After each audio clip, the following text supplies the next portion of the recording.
So my name is Rachel Hudson. I was raised in Hillsboro, Ohio. My grandparents got custody of me when I was 13. Prior to that, I was bounced around. My father wasn't in the picture growing up, and that's been a generational thing of absent dads and broken homes. So I was bounced around, and there was a physical altercation with me and my mother that happened when I was 13, and that's what led to my grandmother saying, I'm getting custody of you, you're not going back. And even her getting custody of me, I know that she rescued me from going into foster care, and her and my grandfather were foster parents as well. So that was something that I was just around or aware of at a young age. My grandfather is my grandma's third husband. He's not my biological grandfather, but he had been around since I was a child, so he was my grandfather. I used to be a grandpa's girl, but when I moved in at 13, there was something that changed, and he was not on board with having a mouthy, defiant, and rebellious 13-year-old coming into his house, and so we bumped heads. And so that was hard to think that I was getting rescued and be excited in a way, because I still wanted the relationship with my mom, but knowing that that was over, especially in court when my mom didn't even show up to fight for me and she just kind of discarded me. It was nice to know that my grandma was there and that she loved me, but to know that my grandfather didn't necessarily want me there. He loved me, but that was not home, and that was made very clear in the beginning was difficult. And from a young age, I wanted to be a mom. I always looked forward to being a mom. Parenthood to me meant having that just unwavering love and unconditional love, that you could give someone unconditional love and you could receive it. So I always looked forward to that. I wasn't in any rush, but I always wanted that. I also wanted to be married, and I wanted my own family because it seemed as though I never quite fit into mine. And so when I got older, my first child was a surprise. Me and his dad were already separated. We had had no contact. I just found out months after we had ended our relationship that I was pregnant. And I remember I thought that I was actually having a miscarriage with my first son. And immediately I regretted even being upset at the news. And I remember praying to God and saying, God, please let me keep this baby. And everything was fine. And he was a bundle of joy. My second son was planned. And with his dad, we went to high school together, found each other after high school. Everything was great. We thought we were going to get married. And we didn't always get along. So there was that. And I found myself in the same situation of my mother, of my aunt, of my grandmother, of having children out of wedlock and raising children as a single parent. And that was a cycle that I had wanted to break. After my second son was born, I knew that the relationship between his dad and I was not healthy, and that wasn't something that I wanted to subject my children to, because I was subjected to that growing up, to people arguing, people saying that they love each other, but they were very hateful to each other, verbally, emotionally, sometimes physically, not my grandparents, but not them physically, but others. And so I knew that we were going to be ending our relationship. I was just really working up the courage to go from being a 2-income household to 21 and a single mom of 2 children that were under 3, because my boys are a year and a half apart. And during that time, I became pregnant again with my second son's dad. And the minute that I found that I was pregnant, it's like I was cheated of joy, and I was cheated of that experience. And it just hurt, because I love being a mother. I'm a foster mom as well. I love being a mother. I love parenting. I received that opportunity to experience that unconditional love, to give it to these little humans that willingly accepted it. And they give it back so freely. they give it back so freely. And every hard thing that I've been through, having my children has saved me. It made life worth living before I became closer to God, because I was always searching for him from a young age. And so when I found out that I was pregnant with my third child, it was hard because instantly abortion came up in my mind, and it was something that I had always been against, that I had never wanted. Being a mother was part of my identity, but I felt as though I had to make a decision, and I felt as though if I had my child, that I would be I felt as though I would be sentencing myself and my other two children to kind of the same hell that I had worked so hard to get away from with my family and their relationships. And I almost felt as though, and this isn't true, but I almost felt as though my son's dad got me pregnant on purpose to try and trap me, make me think that I needed him and had to rely on him. And I was scared. And I didn't think that I could do it. And the more that I thought about it, the more that I looked at my other two sons and thought, I've been stressed about how can I go to my income making, I think, $13.50 an hour and taking care of them to $3. There's just no way. There's no way. And so instantly I let that fear drive me. I had known that I had had a family member that had gotten an abortion previously too. So I was desensitized to it in a way, because it was like I knew somebody else that I loved and respected and cared for. And I knew that getting an abortion didn't ruin her life per se. And I say that loosely because I don't know what she struggled with. And I know it wasn't easy, but I saw that she was alive and that she was nice to me. And I just saw it as an option, especially knowing somebody else had done it. So I can't even remember what I did first. If I looked up where there was a clinic at, because I didn't know anything about it. There surely wasn't one in my small town. I don't know if I told my son's dad first, but I do know that I just made it up in my mind that I'm doing this, I have to do it fast. And I kind of detached myself from the pregnancy, and I didn't look at the pregnancy as there was a child there. I just looked at, this is a situation and I need to get rid of this situation. When I told him, my son's dad, he definitely wasn't happy with it. He wasn't on board. He wanted to have another child, and that made me even more suspicious and made me feel even more alienated because of how volatile our relationship was at the time. I had him go with me. We drove up there in silence, not talking to each other. The tension you could cut with a knife. We got there. We definitely didn't tell anybody else what we were doing. We got there. There was an armed guard that came out to the car to get you. And the whole situation was traumatizing. From the drive, even. And I remember the drive up there that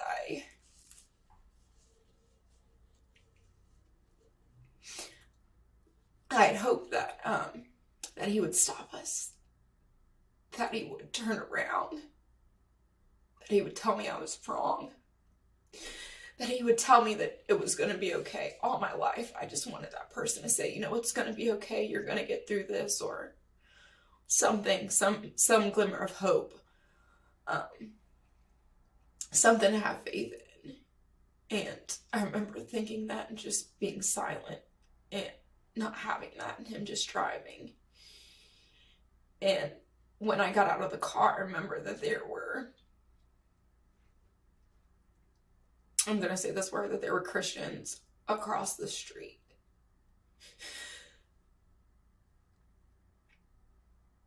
And as somebody that was saved, that was baptized, that who loved the Lord, I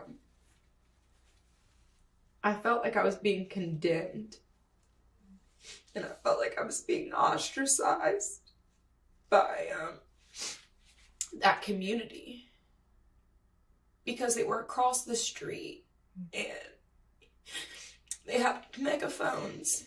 I want to say they had some sort of music playing.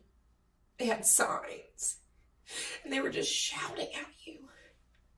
And it was so overwhelming, and it's almost like it made you want to run into the building. And I know one of the things was like, don't do this. And so the first thing that I want to say with part of this is that if there's anybody that's thinking about an abortion, or anyone who's gotten one, and for those people that think that they are serving God, God is love, and there is nothing that is loving about shouting at someone and not just having your arms open to people. And I almost wonder if that scene would have been different, if that would have made me go and walk over there, because there was no one forcing me to go inside. There was no time constraint to go inside. God's Holy Spirit guides you. The forces of darkness are what drive you. So if you're being driven to something, or you feel that there's a rush, that's not of God. So I wonder if those people across the street would have just said, before you go, can I pray with you?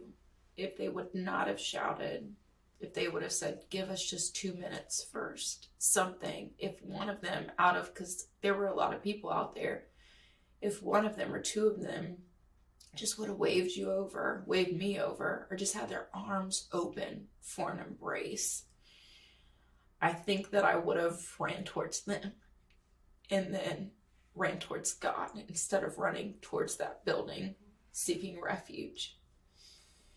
And so I went inside. And going inside, I remember there were a couple things. They make you get an ultrasound. And I want to say that I was 4 weeks, and I didn't want to get an ultrasound because I had detached myself. That was part of, and growing up, I learned to do that a lot, detach myself from my emotions. I actually don't like to cry. I don't like to be emotional because it's me relinquishing control. And that detachment is a safety mechanism. So I didn't want to see, because I felt like if I waited, if I thought about it, I wouldn't do it, because it was against everything that I believed in, that I stood for, that I loved. I was murdering a child, and it was legal to take life of a child. And so I didn't want to think about it, and I didn't want to be given that time. So I went in and I got the ultrasound. And I remember they wanted you to go home and then come back the next day. And I knew if I would have went home and I wouldn't have come back the next day. I wouldn't have. Because I would have had time to think. Maybe for somebody to reach out, something. And so I said, no, I'm doing this today. I'm not coming back tomorrow. I'm doing this today. Again, nobody fought me on it. Nobody fought me on it. So they made the little arrangements and allowed me to do it that day. So I'm sure there was some paperwork and something else.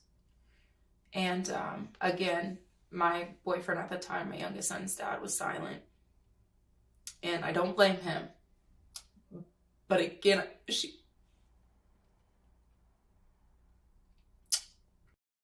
first I want to say, because I don't want this to seem like I'm placing blame, but I want to say that I'm sorry. I'm sorry that I made a decision out of fear. I made a decision about a child, about a life that was a gift from God, and not just a gift for me. A child was a gift for the world. That child was a gift for you as well. And I made you to feel as though there were other forces driving, but I made you feel as though I was the one making the decision, and that you could not have say in your child. And so he hadn't said anything, and but he was going with me, and we were young.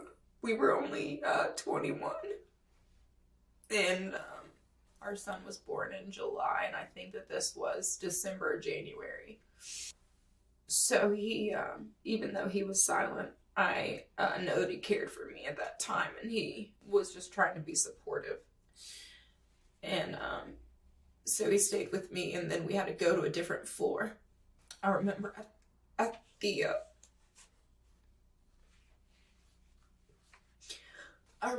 elevator, because nobody tells you what's going to happen when you walk in those doors, and people need to know what happens in those doors so they don't ever walk through them.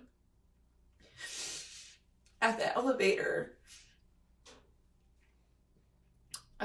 we went to get out. We might have been holding hands, but we went to get out. And somebody told us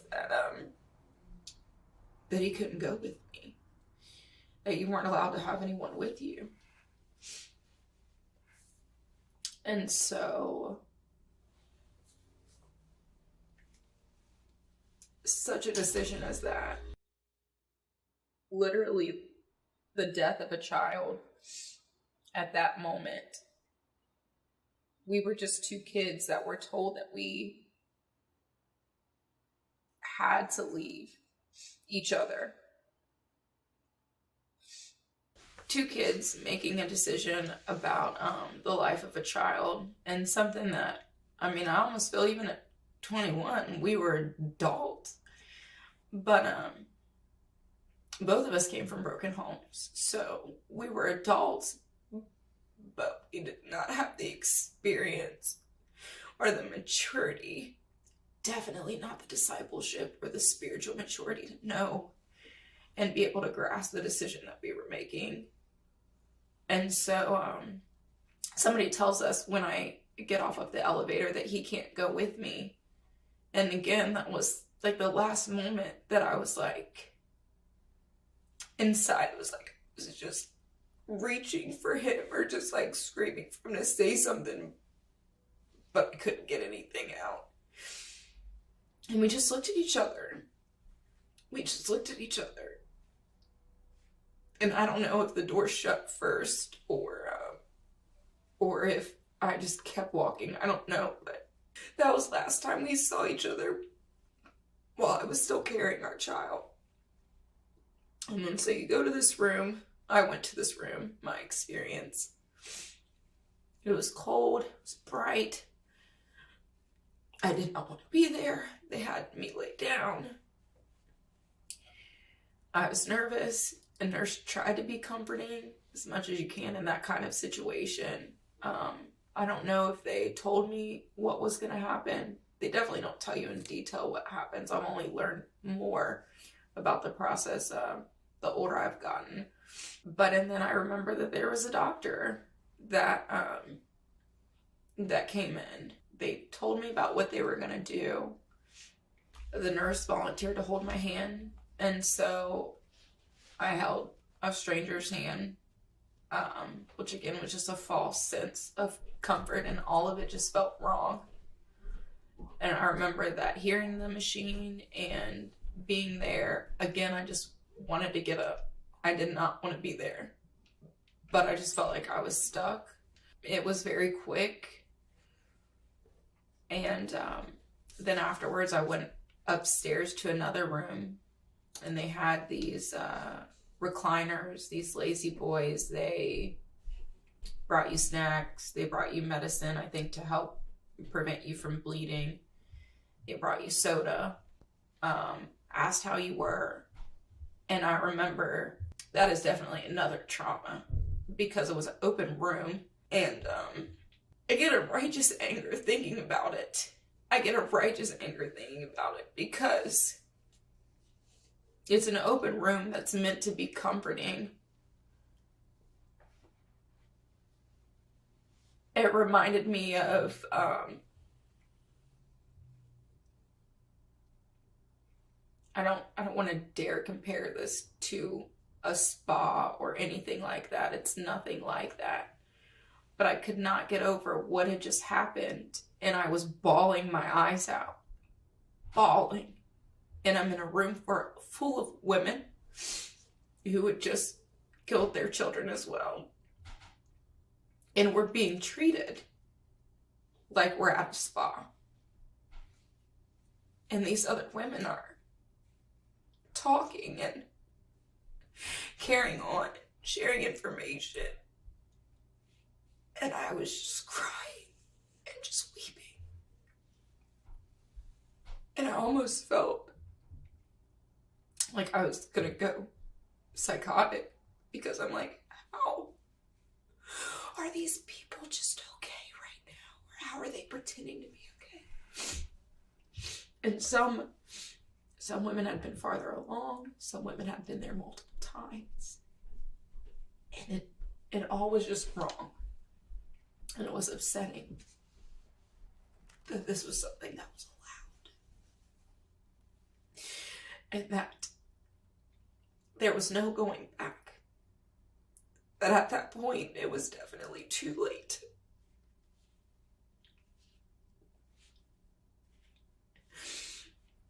And I was up there for just the amount of time that they made you stay. I don't know if it was a half hour. And afterwards, I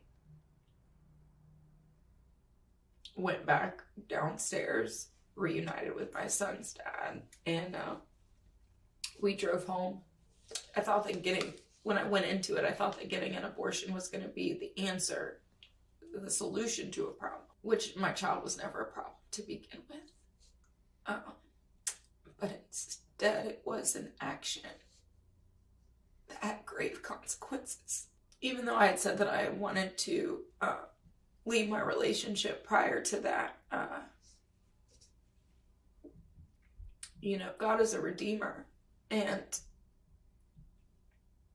everybody can just find their way when we turn to him. And so I don't know what the future would have held, but that abortion definitely was the nail in the coffin. And even though we tried to make it work, it was more trauma.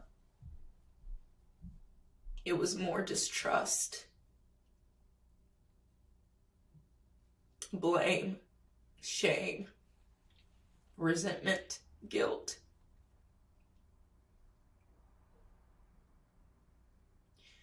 I don't even feel like we ever really talked about it, let alone healed from it. I thought that coming here that I had healed from it. And I was quickly reminded that there's a difference between suppression and healing. Now that I know what I know, I mean, of course, hindsight's 20/20, and if I could go, I would have never made that decision. And now I would talk anybody and everybody out of it. Beforehand, I had a thought of, well, maybe under certain circumstances, and would that be better than certain situations that children are born to? But every child that is born for, every child that is conceived is for a reason and has a purpose. And it's not our decision to be made on if they get life or not. And I guess the only other thing that I would say is that this just needs to be talked about more. I've slowly started to open up to some people, and it's different how the conversation just takes that turn. And some of it has been with people that I've known for quite some time, and I'll say, okay, well, I'm going to get deep for a minute. Let me just get this out. And a couple times that I've done that, more times than not, that has then turned to somebody sharing with me that they have had one also. There are a lot of children whose lives we cannot get back. And everyone that I have talked to that I know that has had one has regretted it.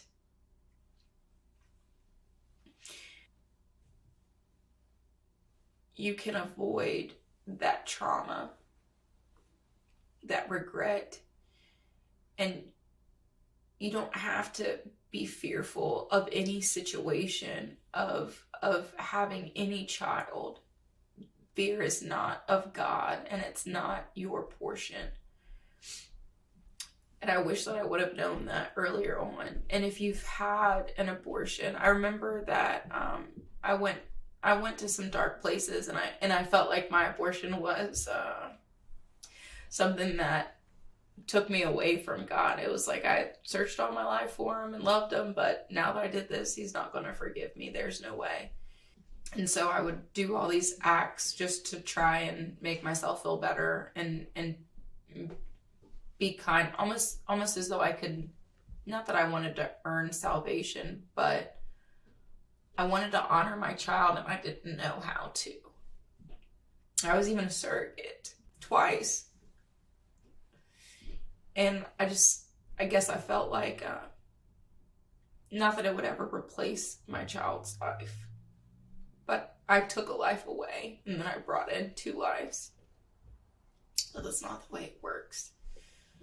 And I will say that I was grateful for military training of all places that I had in Texas, and there was a group of girls, and one of them was going to school. I think she was going to a seminary school, but I'm not positive, but she was a believer. And I remember somehow opening up to them, and I remember them just covering me and praying for me and letting me know that God forgave me. And I felt it. And so that is God. And when Jesus died on the cross, he looked at all of us and knew every decision that we would make. And he still made the decision to shed his blood for us. And so I would just want to share that with anyone, because I do feel forgiveness, and I feel such joy when I think about the fact that I will still get to see my child in heaven someday. I hate that I made the decision that I did, but I've always said that your test can be your testimony. And so I'm always happy to share any decision that I've made and my testimony, and in hopes of it blessing someone else, whether it be to stop them from a decision or to let them know that they're not alone, because I know that that's what God wants us to do and to do more of. There is a Father that loves us unconditionally, and no, he doesn't walk in the flesh with us, but he's always with us. And that's how we get reminded of that love, is through how we love each other and how we care for one another. And so I'm grateful for all of the people and for this ministry that is doing just that and showing love, and that there is life after this decision. We want to stop as many people as we can from making that terrible decision. But for those people that have, you are loved, you are seen, and you're forgiven. And it's not a weight that you have to carry once you give it to God.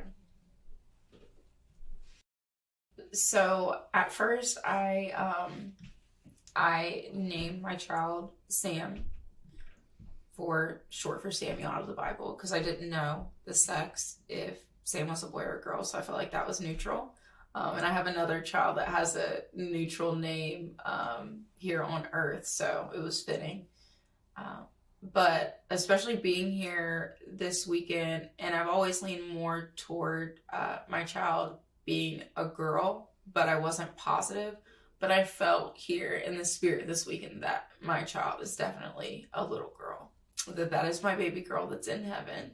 And what I feel like was stolen. Everything. I mean, everything. Parenting has been everything to me. I could sit here for days on end and not shut up about the joy of being a parent and raising up a child and getting to see every season of their life. And being a parent, it's a responsibility and a job and a ministry that God has blessed me with. But I didn't realize I would compare it to teaching.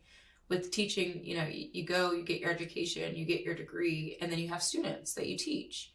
I don't think you ever anticipate that the student is going to teach the teacher. The teacher already has the credentials. My children teach me so much, and there's something to be said for the innocence of a child, and when they and their purity, and when they teach you, and even the lessons, when they're able to forgive, when they're able to love, when they're able to see that you're hurting and they want to nurture you. They're gifts. Everything about them is a blessing. And so any abortion, any life loss is, my family lost that. My kids lost having a sibling, an older sibling that could have shared giftings with them, taught them things, been there to comfort them, the way that my boys get along and love on each other. My oldest son taught my youngest son to swim in the pool, and will be there if they'll be playing outside, and one of them will come inside and say, he hurt himself, so I'm getting a Band-Aid. My oldest one could have had that with, my boys now could have been that for my youngest one. And so we missed out on that. And I'm just now becoming aware of spiritual giftings and ways that I am, my Father has fine-tuned me to be able to help people. And so my children, I'm learning things about them, they're learning things about themselves. And so who's to know what gifts that child would have had, what answer to a person's problem or the world's problem that they could have solved. And then our relationship. I am close to God. I finally realized, because I'm the only one in my family that attends church regularly, that has really sought God. And I don't want that to sound judgmental. I just mean I've always had a heart knowledge of God. I've never had a head knowledge. So I didn't grow up in church. I didn't grow up reading the Bible. I didn't grow up praying with my family or anything. I have been that person in my family, and now for my children. I would go to church sometimes so empty and then leave empty. And I always wondered what I was missing. And now what I've realized is, and I found this through other ministers and ministries, is I was missing being edified. I was experiencing, there's a pastor out of Texas that calls it a ministerial malpractice. I would hear all the feel-good messages, or I would hear the condemning messages. You're not doing this, so you're going to hell. And that's not what God wants for us. So I was not being edified. I was not being discipled. And I had never, growing up, all the churches I had been to, all the years that I had been to church, even church groups, I had never felt the presence of the Holy Spirit in any of those houses. And so now in this last season, I've learned what it means to, and I'm still learning, I'm still growing, I'm always growing, but I've learned that God just wants us to have a relationship with him, and what it means to abide in God, to be in his presence, to hear from him. My youngest son's dad hasn't experienced that. And so who knows what that relationship could have been, but through the abortion, it was a means to an end, and it was definitely the death of our relationship. And who knows where he would be at with God and in ministry right now had that not happened. So we lost a lot. We lost everything. These are more happy tears than sad tears, because it's going to be a joyous moment. And so when I get to meet my baby girl in heaven, first I'm going to say I'm sorry. I know that I'm forgiven. And I feel that warm embrace. I almost feel like she would say, "For what, mommy?" and just be waiting to brush it off. But I would still say I was sorry, and that I definitely made a mistake, and that I love her. And now I'm just excited to get to know her. I see myself just sitting down after embracing her, not letting go, but just sitting down and just wanting to hear about everything.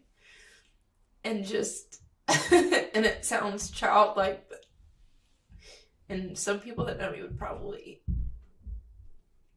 be like, this is not Rachel to hear this, but I want to frolic. I'm not a frolic. But I want to frolic in fields with my child. And just get that time. And I look forward to it. I look forward to it.